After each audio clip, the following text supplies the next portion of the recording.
अब से थोड़ी देर के बाद महाराष्ट्र के मुख्यमंत्री पर फैसला होने वाला है। कौन बनेगा मुख्यमंत्री, डिप्टी सीएम कौन कौन बनेगा, किसे कौन सा मंत्रालय मिलेगा और कौन कौन से मंत्री बनाए जाएंगे, ये सब कुछ आज दिल्ली में गृहमंत्री अमित शाह के घर पर होने वाली मीटिंग में फाइनल होगा।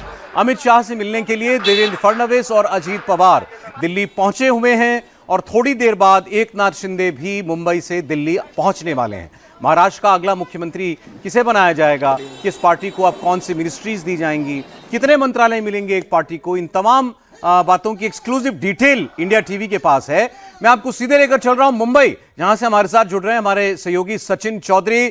सचिन, शिंदे साहब दिल्ली पहुंचने वाले हैं, अभी तक क्या बातें निकल करके सामने आई हैं? क्या मुहर लगने वाली है देवेंद्र फडणवीस के नाम पर और विभागों पर भी आज ही कोई फाइनल फैसला हो जाएगा? जी सौरभ, बिल्कुल आज तय हो जाएगा कि महाराष्ट्र का मुख्यमंत्री कौन होगा और महाराष्ट्र सरकार में उप मुख्यमंत्री जो है कौन होंगे।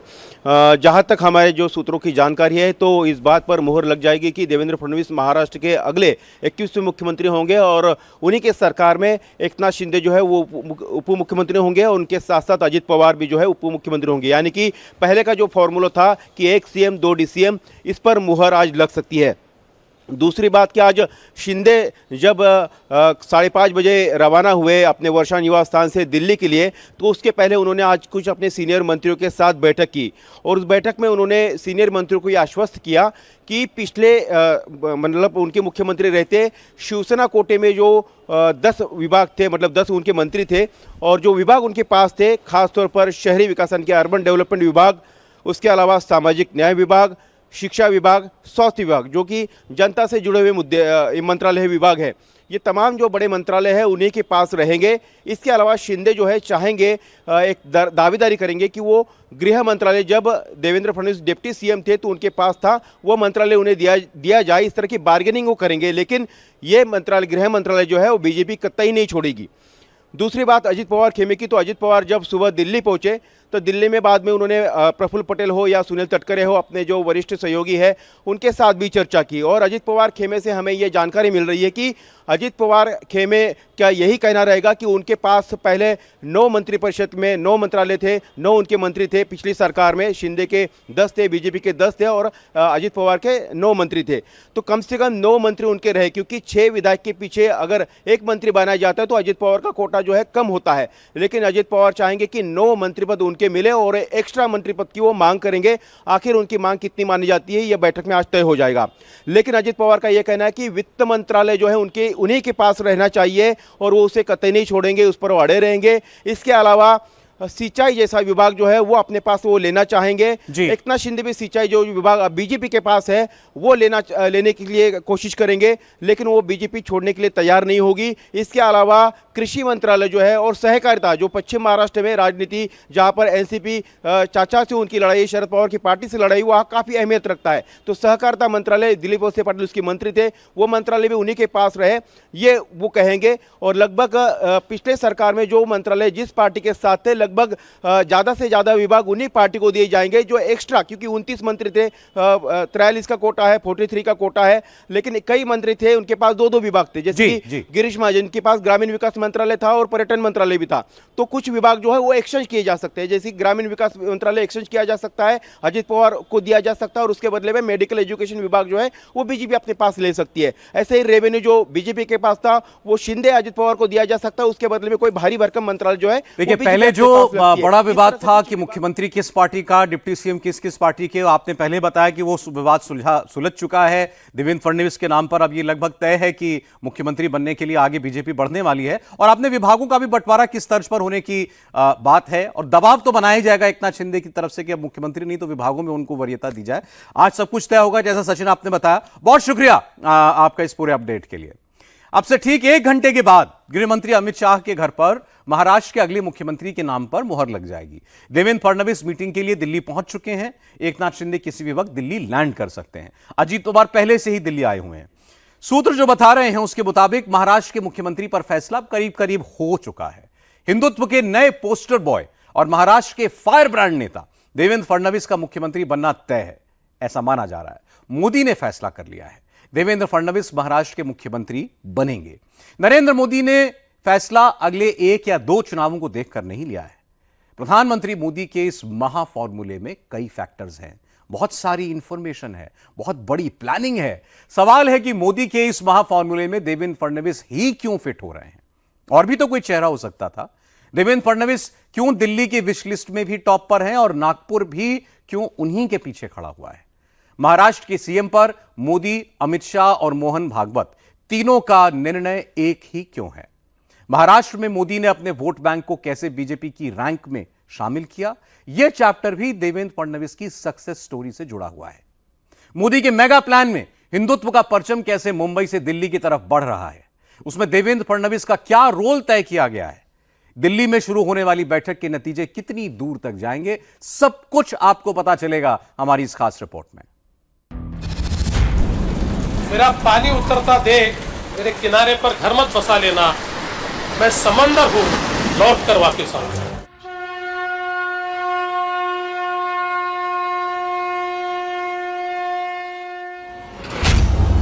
नरेंद्र मोदी की पार्टी एक ऐसा मुख्यमंत्री बना रही है जो बीजेपी का अपना हिंदुत्व का फायर ब्रांड सीएम होगा।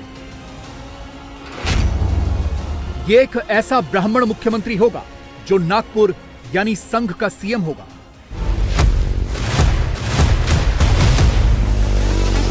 मेरी हिम्मत को परखने की गुस्ताखी मत करना, मेरी हिम्मत को परखने की गुस्ताखी ना करना। पहले भी कई तूफानों का रुख मोड़ चुका हूं।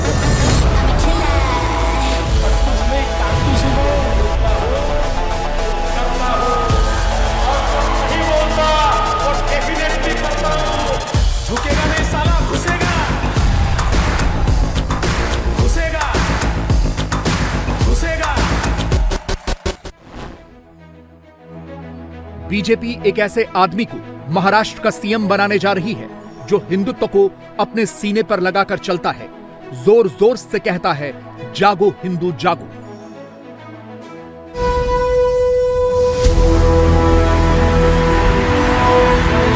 भारत माता की, बोल सियापति रामचंद्र की जय भवानी।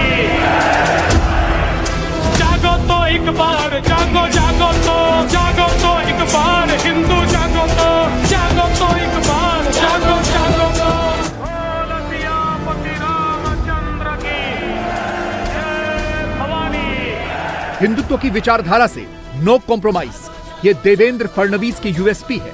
इसी के दम पर देवेंद्र फडणवीस ने महाराष्ट्र के सोए हुए हिंदुओं में हिंदुत्व की अलख जगाई। तो एक बार जागो जागो तो।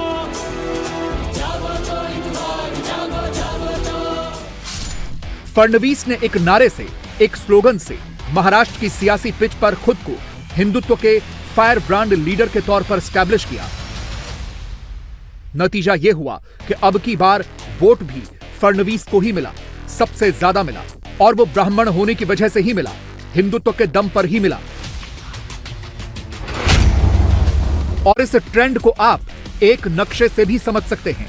पहला नक्शा महाराष्ट्र की उन 48 सीटों का है जहां 5 महीने पहले लोकसभा के लिए वोटिंग हुई थी और उस वक्त बीजेपी की टैली सिर्फ 9 सीट तक पहुंची थी। दूसरा नक्शा महाराष्ट्र विधानसभा की उन 288 सीटों का है जहां 23 नवंबर को आए नतीजे में अकेले बीजेपी ने 132 सीटें जीती थी। यानी महाराष्ट्र की 48 लोकसभा सीटों पर जब वोटर टर्नआउट 2019 के मुकाबले सिर्फ 0.34% बढ़ा तो बीजेपी 9 सीटों पर अटक गई। लेकिन जब 288 विधानसभा सीटों पर 2019 के मुकाबले वोटर टर्नआउट में करीब 5% का इजाफा हुआ तो वही बीजेपी 132 सीटों पर पहुंच गई। ये 5% एक्स्ट्रा वोट उन्हीं हिंदुओं का है जिन्हें जगाने का काम हिंदुत्व के फायर ब्रांड नेता देवेंद्र फडणवीस ने महाराष्ट्र में किया।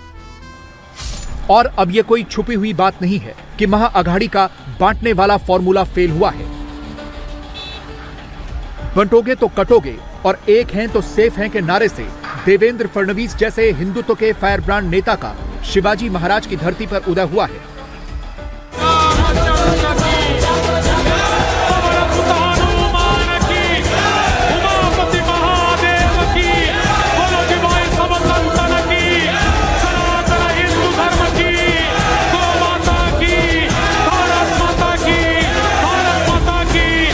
जय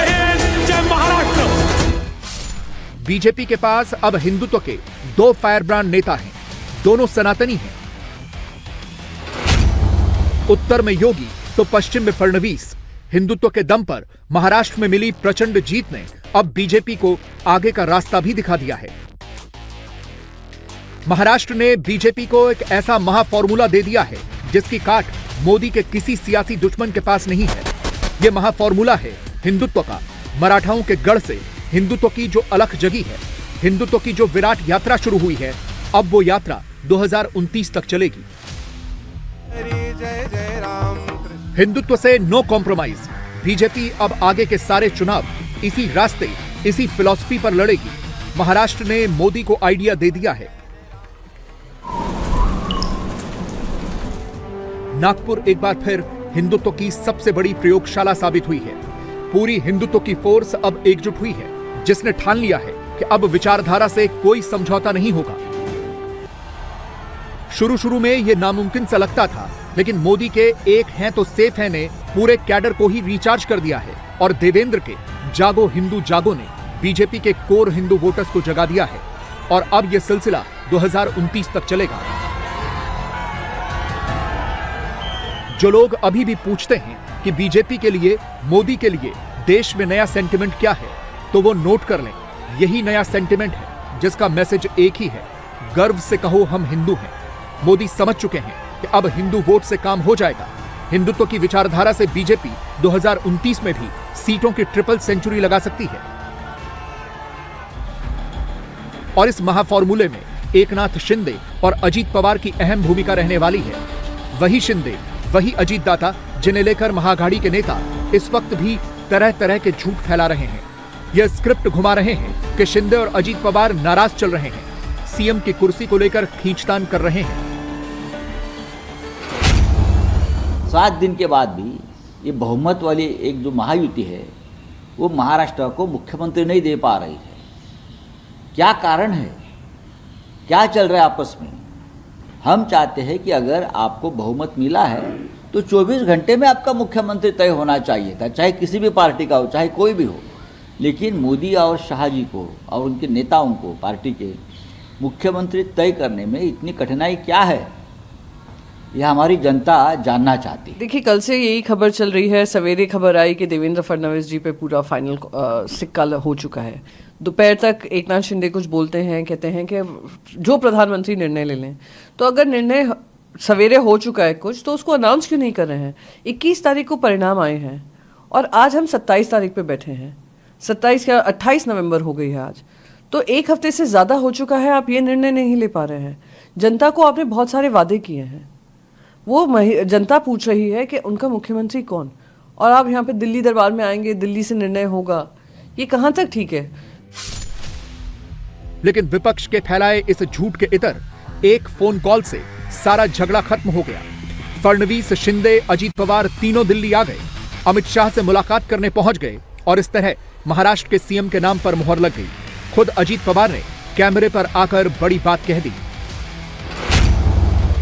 हमने सबने तय किया था कि 288 सीट्स के बारे में हमारे सभी ने कितने कितने सीट वहाँ चुनाव लड़ना चाहिए, वो हमने तय किया।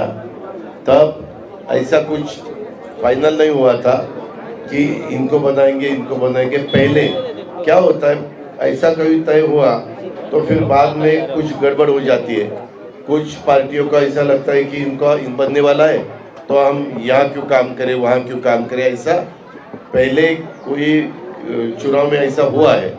तो पहला टारगेट तो ज़्यादा से ज़्यादा सीट अपने महायुति के कैसे आ सकती है, ये हमने टारगेट रखा। वो वोटर ने उसी हिसाब से हमें सपोर्ट किया और रिजल्ट्स आपको सबको देखने को मिला। अभी आगे के बारे में आज रात को हम बैठेंगे और तय करेंगे सब मिलके कि क्या। अभी तो एकनाथ शिंदे साहब ने भी बीजेपी का चीफ मिनिस्टर बनाने के लिए इनडायरेक्ट सपोर्ट ही किया है, हमने भी इनडायरेक्ट सपोर्ट किया है, तो उसके बारे में आज चर्चा हो जाएगी। हिंदुत्व के फायर ब्रांड चेहरे देवेंद्र फडणवीस को महाराष्ट्र की कमान सौंपने का फैसला करीब करीब ले लिया गया है। कहीं कोई दिक्कत नहीं है, शिंदे भी खुश हैं। अजीत पवार भी खुश हैं, बस आधिकारिक ऐलान होना बाकी है। पार्टी में विश्व गौरव, देश गौरव नरेंद्र मोदी जी और हमारे राजनीतिक चाणक्य अमित भाई, ये अपने बाकी सहकारियों के साथ बैठकर निर्णय करते हैं, नाम तय करते हैं। तो मुझे लगता है कि वो उनका अधिकार है, उस अधिकार पे हमने अपना कुछ मत व्यक्त करना तो ये उचित नहीं होगा। हाँ, ये बात सही है कि जो वातावरण है उसमें दूसरा कोई मुख्यमंत्री बनेगा ऐसा मुझे नहीं लगता। मुख्यमंत्री बीजेपी से ही, और देवेंद्र जी, ऐसा जो वातावरण है उसमें ऐसा लगता है कि वही बनेंगे। प्राइम मिनिस्टर माननीय मोदी जी की दूसरी चॉइस हो सकती है, ऐसा कभी हम सोच भी नहीं सकते। एकनाथ शिंदे साहब ने बताया कि वो नरेंद्र मोदी साहब से, अमित शाह साहब से बात करके जल्द से जल्द फैसला हो जाएगा। और सुसंस्कृत नेता कैसा रहता है ये कल एकनाथ शिंदे साहब ने पूरे देश को दिखाया है। जो महाविकास आघाड़ी के लोग बोल रहे थे कि ऐसा होने वाला है, वैसा होने वाला है, मतदार लोगों ने क्या कहा है ये सोचते हुए कल एकनाथ शिंदे साहब ने डिसीजन दिया है। It's a political maturity. सब शिवसेना के एमएलएज ने, शिवसेना ने पूरे अधिकार हमने एकनाथ शिंदे साहब को दिए हैं, तो एकनाथ शिंदे साहब जो डिसीजन लेंगे उसका 100% हम समर्थन करेंगे। देश के नरेंद्र ने महाराष्ट्र के सीएम के लिए देवेंद्र का सिलेक्शन करीब करीब कर लिया है। महायुति में सब ऑल इज वेल है। दूसरी तरफ जो महाअघाड़ी महायुति में झगड़ा लगाने वाली पटकथा लिखने में व्यस्त थी, चुनाव के नतीजों के बाद अब उसी महाअघाड़ी में झगड़े शुरू हो चुके हैं। उद्धव ठाकरे गुट की शिवसेना के कई नेता अब खुलकर कांग्रेस के खिलाफ मोर्चा खोल चुके हैं। ठाकरे गुट की शिवसेना के विधायकों को, नेताओं को एक हफ्ते के भीतर एहसास हो गया है कि कांग्रेस के ओवर कॉन्फिडेंस के चक्कर में उनका बेड़ा गर्क हुआ है और अब ठाकरे गुट बीएमसी के चुनाव में अकेले लड़ सकता है। यानी महाराष्ट्र में एनडीए करीब करीब टूट की कगार पर आकर खड़ी हो गई है। संकेत अभी से मिलने लगे हैं, तू मैं कैमरे पर होने लगी है। अपने ताकत पे पूरी महाराष्ट्र में संगठन खड़ा करना चाहिए और जब वक्त पड़ा तो हमने अपने बलबूते पे लड़ना चाहिए। इस प्रकार की भावना सामान्य शिवसैनिक की पहले से आज भी है, आगे भी रहेगी। शिवसैनिकों का ये स्वभाव है खुद के बलबूते पे लड़ने का। शिवसेना को वैसे उम्मीद से कम जगह लड़ने को मिली है, ये एक शिवसैनिकों का दुख है। और दूसरी बात, शिवसेना पक्ष प्रमुख माननीय उद्धव जी ठाकरे साहब की एक प्रतिमा है महाराष्ट्र में, एक कुटुंब प्रमुख बोल के उनकी इमेज है महाराष्ट्र में। उनको अगर सीएम का फेस कर देते तो शायद और ज़्यादा सीट हमारे आ सकते थे, लेकिन उनके फेस को तो विरोध किया गया। हमारे वोट तो चाहिए शिवसेना के साथ के, लेकिन हमारा फेस नहीं चाहिए, ऐसी भूमिका कुछ लोगों ने रखी। ये भूमिका कांग्रेस की ओर से रखी कुछ लोगों ने, वो तो गलत थी ना। उनके फायदे से वोट चलते हैं और लेकिन उनका नेतृत्व नहीं चलता, ऐसा भूमिका कुछ लोगों ने रखी हमारे अलायंस में। क्या नीचे के कोई कार्यकर्ताओं ने कोई स्टेटमेंट किया तो संजय राउत का बयान महत्व का है या उनके अपोजिशन लीडर का बयान महत्व का है, वो डिसाइड उनकी पार्टी करे, उनका पार्टी का हाईकमांड करे। हम हमारे जो भी अलायंस है उसको साथ लेके चलने की हमारी भूमिका है। किसको नहीं रहना के साथ में रहना उनको डिसाइड करना उनका अधिकार है। संजय राउत भले ही अभी सब ठीक है वाला नैरेटिव दे रहे हों, लेकिन उन्हें भी पता है कि उद्धव अपनी विचारधारा को कांग्रेस से जोड़कर फंसा चुके हैं, हिंदुत्व वाले एजेंडे से पूरी तरह भटक चुके हैं। शरद पवार की एनसीपी और कांग्रेस की विचारधारा एक लाइन पर चल नहीं पा रही, मैच नहीं कर पा रही। रही बात राहुल और उनकी पार्टी की, तो जनता ने पहले ही कांग्रेस को करीब करीब हर राज्य से साइडलाइन कर दिया है। कांग्रेस या तो कुछ राज्यों में गेस्ट अपीयरेंस की भूमिका में नजर आ रही है या जहां सरकार चला रही है वहां भी बैकफुट पर ही है। तुष्टीकरण के चक्कर में हिंदू वोटर्स से दूर होती जा रही है और इसे आप हिंदुस्तान के नक्शे से भी समझ सकते हैं। महाराष्ट्र के चुनावी नतीजों के बाद हिंदुस्तान के नक्शे पर भगवा ही भगवा दिख रहा है।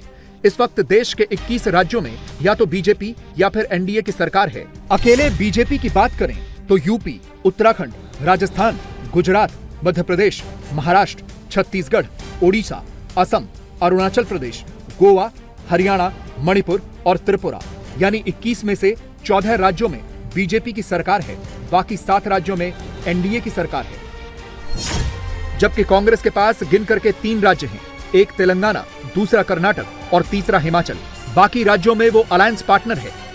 अब महाराष्ट्र छूट गए, कोई बात नहीं, लेकिन आने वाले समय में और मजबूती से के साथ खड़े होंगे। ये सही बात है कि इंडिया गठबंधन कहीं हारा कहीं जीता। इंडिया गठबंधन के जितने भी लीडर्स हैं उनके बीच बातचीत कर करके हमें उम्मीद है कि आने वाले समय में और गठबंधन मजबूत होगा। यानी महाराष्ट्र के चुनावी नतीजों ने एक और क्लियर कट इंडिकेशन दे दिया है, और वो इंडिकेशन ये है कि अब हिंदुस्तान की सियासत में वही पार्टी ग्रो करेगी जो अपने सिद्धांतों पर चलेगी, जो अपनी विचारधारा से कोई समझौता नहीं करेगी, हिंदुत्व से कोई समझौता नहीं करेगी। महाराष्ट्र के चुनावी नतीजों के बाद यही फॉर्मूला निकला है जिसे मोदी अब 2029 तक लेकर जाएंगे। लेकिन चुनावी झटकों के बावजूद विपक्ष, खासकर कांग्रेस, सीखने का नाम नहीं ले रही। वो अभी भी परिवार पर ही अटकी है। महाराष्ट्र के नतीजों के बाद ईवीएम को कोसने वाली कांग्रेस पार्टी गुरुवार को उसी ईवीएम से जीतकर लोकसभा सदस्य बनी प्रियंका गांधी की आवभगत में लगी रही। संसद की सीढ़ियों पर फुल लाइट कैमरा एक्शन हुआ। राहुल फोटोग्राफर की भूमिका में दिखे, प्रियंका को रोक रोक कर फोटो खींचते दिखे। खूब हंसी ठहाका हुआ। केसी वेणुगोपाल को फ्रेम में बुलाया गया, फिर उनके बिना ही फोटो शूट हो गया। Stop stop stop stop stop. Let me also take one. Our action में क्या है? MP साहब को कैसी अब ये मैडम कैसी कम कैसी no way okay come. Gandhi परिवार से जुड़ा हर छोटा बड़ा चेहरा आज संसद भवन में दिखा। फुल फैमिली शो देश ने देखा। इसके बाद जब राहुल गांधी की ही तर्ज पर प्रियंका गांधी ने भी अपनी शपथ ली तो हाथ में वही राहुल की संविधान वाली लाल डायरी ही पकड़ी कि मैं विधि द्वारा स्थापित भारत के संविधान के प्रति सच्ची श्रद्धा और निष्ठा रखूंगी।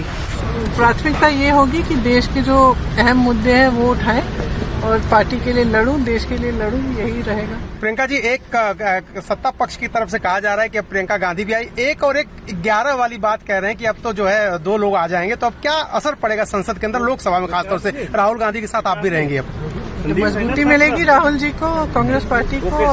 मेरे ख्याल से जो संविधान के जो असूल हैं उनको मजबूती मिलेगी, क्योंकि हम उसी के लिए लड़ रहे हैं। आज संविधान हाथ में लेके आपने शपथ लिया, क्या मैसेज देना चाहती है? वायनाड से आप चुन के आएंगे कि हमारे लिए संविधान से ऊपर कुछ नहीं है। हमारे लिए जो संविधान है, जिसके असूलों पर इस देश की नींव डली है, उसी के लिए हम लड़ रहे हैं और लड़ते रहेंगे। फिर सोशल मीडिया पर प्रियंका का प्रचार शुरू हुआ। कांग्रेस की टाइमलाइन पर ऐसी तस्वीरों की बाढ़ आ गई। तरह तरह के कैप्शन बनाए जाने लगे। प्रियंका की सदस्यता की शपथ को ग्रैंड फैमिली अफेयर बना दिया गया और उसमें सियासी तड़का संजय राउत ने यह कहकर लगाया कि शेरनी संसद आ गई। बीजेपी और विरोधियों की सियासत में यही फर्क है। विरोधियों की सियासत ऑफ द फैमिली से शुरू होती है, बाय द फैमिली तक जाती है और फॉर द फैमिली तक सीमित रह जाती है। वो कुछ भी कहें, लेकिन मैं अपनी तरफ से सारी गांधी फैमिली को, क्योंकि परिवार जो फैमिली प्लानिंग होती है वो फैमिली प्लानिंग पूरी हो चुकी है और परिवार टोटल सारा, कांग्रेस छोड़िए, सिर्फ गांधी फैमिली की पूरी फैमिली अब पार्लियामेंट में पहुंच चुकी है। श्रीमती सोनिया गांधी जी राज्यसभा में हैं और राहुल गांधी जी माननीय और हमारे प्रियंका जी लोकसभा में आज उन्होंने शपथ ली है, तो पूरा परिवार जो है वो अब पूरा हो चुका है। तो मेरी ख्याल से अब उनको संतुष्टि भी होगी, खुशी भी होगी और तीनों फैमिली मेंबर अब एमपी बन चुके हैं। तो ये बात पहले भी हम तो कह रहे हैं भी ये सिर्फ परिवार तक सिमट के रह गए। अब आपको बताते हैं बांग्लादेश के हालात के बारे में। बांग्लादेश में हिंदुओं पर हो रहे जुल्मों पर अब भारत से आवाजें उठने लगी हैं। कोलकाता में कल जब से बीजेपी ने एक प्रोटेस्ट मार्च निकाला, लगता है कि पूरा पश्चिम बंगाल हिंदुओं पर हो रहे अत्याचारों के खिलाफ अब एक हो गया है। आज कोलकाता में हिंदूवादी संगठनों का भी एक मार्च निकला, साधुओं ने भी प्रदर्शन किया, बांग्लादेश हाई कमिश्नर के दफ्तर का घेराव किया। ऐसा लग रहा है कि भारत में तो हिंदू एक हो रहे हैं, लेकिन बांग्लादेश में हिंदू अब बंटने लगा है। आज बांग्लादेश के इस्कॉन ने साधु चिन्मय दास से खुद को अलग कर लिया। वही चिन्मय दास जिन्हें बांग्लादेश की पुलिस ने देशद्रोह के झूठे आरोप में जेल में डाला हुआ है। अब बांग्लादेश का इस्कॉन कह रहा है कि चिन्मय दास से उसका कोई लेना देना नहीं है।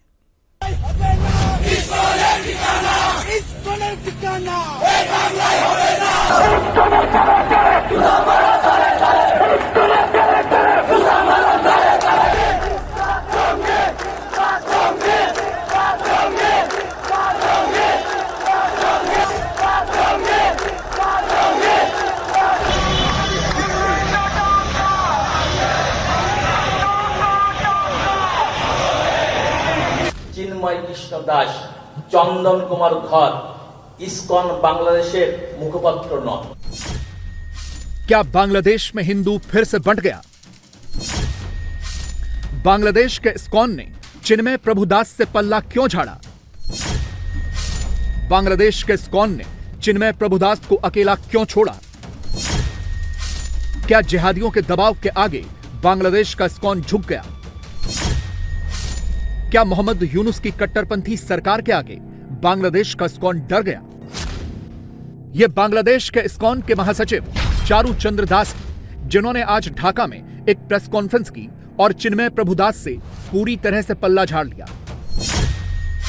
बांग्लादेश के इस्कॉन की तरफ से कहा गया है कि उनका चिन्मय कृष्णदास से कोई लेना देना नहीं है। इस्कॉन की तरफ से यह भी कहा गया है कि चिन्मय कृष्णदास को उन्होंने इस्कॉन से ही हटा दिया था। साथ ही यह भी कहा है कि चिन्मय कृष्णदास के किसी भी बयान से उनका कोई वास्ता नहीं है। চিন্ময় কৃষ্ণ দাস, চন্দন কুমার ধর ইসকন বাংলাদেশের মুখপাত্র নন, তাই তার বক্তব্য সম্পূর্ণ তার ব্যক্তিগত। অতএব নীরাজ গৌর দাস, স্বতন্ত্র গৌর দাস ও চিন্ময় কৃষ্ণ দাসের বক্তব্য এবং কৃতকর্মের জন্য ইসকন বাংলাদেশ কোনোভাবেই দায়ী নয়। यह साफ साफ बांग्लादेश के इस्कॉन का डर दिखा रहा है। एक तरफ चिन्मय कृष्णदास के लिए पूरे भारत में प्रदर्शन चल रहा है। कोलकाता में आज बांग्लादेश के हाई कमिश्नर के दफ्तर का घेराव किया गया। पश्चिम बंगाल के नादिया जिले में इस्कॉन वालों ने ही रैली निकाली। देखिए, बांग्लादेश का इस्कॉन कह रहा है कि चिन्मय कृष्णदास से उनका कोई लेना देना नहीं है। दूसरी तरफ भारत में मौजूद इस्कॉन वाले चिन्मय दास की फोटो लगाकर प्रदर्शन कर रहे हैं।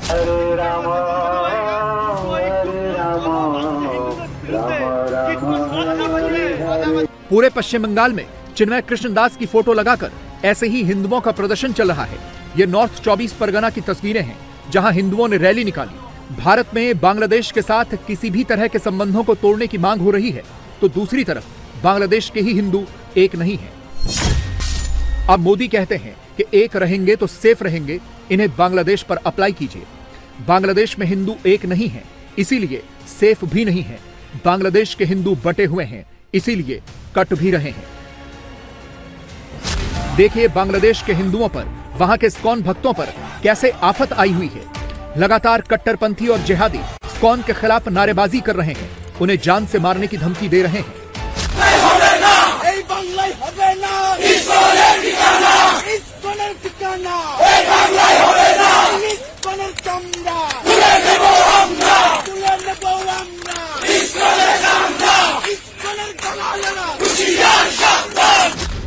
लगता है कि इन्हीं धमकियों की वजह से बांग्लादेश का इस्कॉन डर गया और उसने चिन्मय कृष्णदास से पल्ला झाड़ लिया।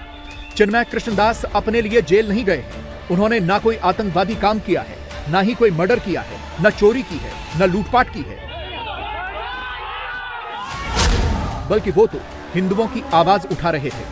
बांग्लादेश के जिहादियों के खिलाफ हिंदुओं को एक कर रहे थे, हिंदुओं को एकता का पाठ पढ़ा रहे थे, उन्हें समझा रहे थे कि हिंदू कौन है, सनातन क्या है, और इसीलिए उन्हें बांग्लादेश की सरकार ने गिरफ्तार करवाया, वो भी एक फर्जी केस में।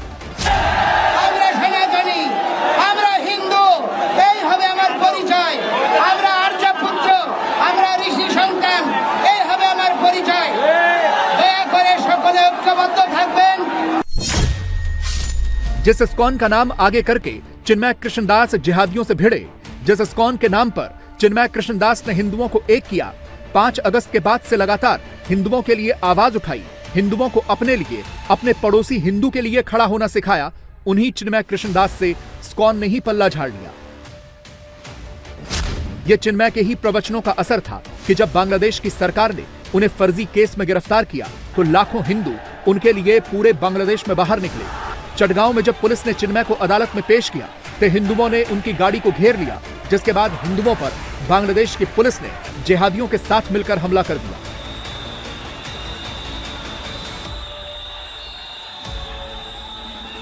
इसी हमले में चटगांव के एक वकील सैफुल इस्लाम की मौत हो गई। खबरों के मुताबिक 26 नवंबर को चटगांव कोर्ट में जब हिंदुओं पर पुलिस ने हमला किया तो पुलिस के साथ बीएनपी और जमात इस्लामी के कार्यकर्ताओं ने भी हिंदुओं पर अटैक किया। इसी अटैक में कोर्ट के एक वकील सैफुल इस्लाम की मौत हो गई। अब सैफुल इस्लाम की हत्या का आरोप हिंदुओं पर लगाने की साजिश हो रही है और इस केस में भी इस्कॉन पर ही आरोप लगाया जा रहा है। देखिए, चटगांव में वकील सैफुल इस्लाम के जनाजे में हजारों लोगों की भीड़ पहुंची हुई है। ये पूरी जिहादी भीड़ है जो सिर्फ और सिर्फ हिंदुओं से इंतकाम लेना चाहती है। ये लोग इस्कॉन को बंद करवाना चाहते हैं। यहाँ सिर्फ हिंदू और इस्कॉन विरोधी नारेबाजी हुई। ইসকনের সন্ত্রাসীরা আমাদের প্রিয় ভাই সাইফুল ইসলাম আলিফকে নৃশংসভাবে কুপিয়ে হত্যা করেছে। তার প্রতিবাদে গতকালকে আমাদের আইনজীবী সমিতি তাৎক্ষণিক সিদ্ধান্তের মাধ্যমে আজকে আমরা কর্মবিরতি কর্মসূচি দিয়েছি। এই ক্ষেত্রে দৃষ্টান্তমূলক শাস্তি না হয় তাহলে এটি হবে সরকারের বিচার ব্যবস্থার ক্ষেত্রে অন্যতম একটি ব্যর্থতা। আমাদের জায়গা থেকে স্পষ্ট কথা, এই যারা ইসকন নামের যারা এই উগ্রপন্থী একটি মনোভাব বাংলাদেশে ছড়াচ্ছে, হিন্দুত্ববাদী মনোভাব বাংলাদেশে ছড়াচ্ছে, তাদেরকে অবিলম্বে নিষিদ্ধ করে বাংলাদেশের স্থিতিশীলতার জন্য, শান্তিপূর্ণ পরিবেশের জন্য তাদেরকে অবিলম্বে নিষিদ্ধ করতে হবে। बांग्लादेश में जब इस्कॉन के खिलाफ ऐसी नफरत फैलाई जाती है तो फिर यही होता है। यह बांग्लादेश के शिवचर का एक इस्कॉन सेंटर है जिसे जिहादियों ने जबरन बंद करवा दिया। इस इस्कॉन सेंटर में अचानक से जिहादियों की भीड़ पहुंची। पहले प्रदर्शन किया, फिर इस्कॉन के साधुओं को 30 मिनट का समय दिया। आधे घंटे में ही सेना की गाड़ी आई और साधुओं को यहां से निकाल कर ले गई। इसके बाद यहां इस सेंटर का बोर्ड उतारा गया और इस्लामिक जिहादियों ने बाकायदा नमाज भी पढ़ी। আমরা জানতে পেরেছি শিবচরে এই যে আমাদের সামনে যে বিল্ডিংটা দেখা যাচ্ছে সোনালী মার্কেট, এটার উপরে ইসকনের অফিস আছে। এখানে ইসকনের সদস্যরা থাকে। এখান থেকে তারা বিভিন্ন ধরনের সন্ত্রাসী কার্যকলাপ চালায়, যেটার বিরোধিতা আমরা আগে থেকে করে আসছি। আমরা আজকে এখানে সকল শিবচরের শান্তিপ্রিয় জনগণদেরকে নিয়ে আমরা এখানে চেয়েছি সুষ্ঠু একটা সমাধান করার জন্য। ऐसे ही प्रदर्शनों की वजह से बांग्लादेश में इस्कॉन को बैन करने की बातें हो रही हैं। बांग्लादेश के हाईकोर्ट में इस्कॉन को बैन करने की याचिका दायर की गई थी, लेकिन हाईकोर्ट ने आज इस्कॉन पर बैन लगाने से इनकार कर दिया। वकील सैफुल इस्लाम की मौत के बाद यह याचिका दायर की गई थी। उसकी मौत के लिए इस्कॉन को जिम्मेदार बताया गया, जिसके बाद बांग्लादेश हाईकोर्ट ने सरकार से जवाब मांगा था। सरकार की तरफ से कहा गया है कि सैफुल इस्लाम की हत्या के संबंध में इस्कॉन की गतिविधियों के खिलाफ 3 अलग-अलग केस दायर किए गए हैं और इनमें 33 आरोपियों को गिरफ्तार किया गया है, जिसके बाद हाईकोर्ट ने इस्कॉन को बैन करने से मना कर दिया। इस फैसले के बाद इस्कॉन को टेम्परेरी राहत तो मिली है, क्योंकि लगातार बांग्लादेश के इस्कॉन के खिलाफ ऐसा दुष्प्रचार किया जा रहा है कि उसे आतंकी संगठन तक बताया जा रहा है, जिसके खिलाफ कोलकाता का इस्कॉन मंदिर भी प्रोटेस्ट कर रहा है। कोलकाता में इस्कॉन का प्रोटेस्ट हो रहा है। पोस्टर्स पर लिखा है कि आई एम नॉट टेररिस्ट, हम आतंकवादी नहीं हैं, हमें बैन मत करो।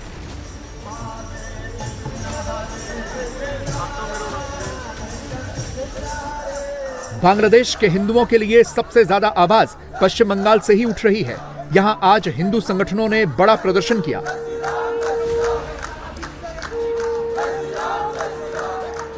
सियालदाह स्टेशन से बांग्लादेश हाई कमिश्नर ऑफिस तक एक रैली निकाली।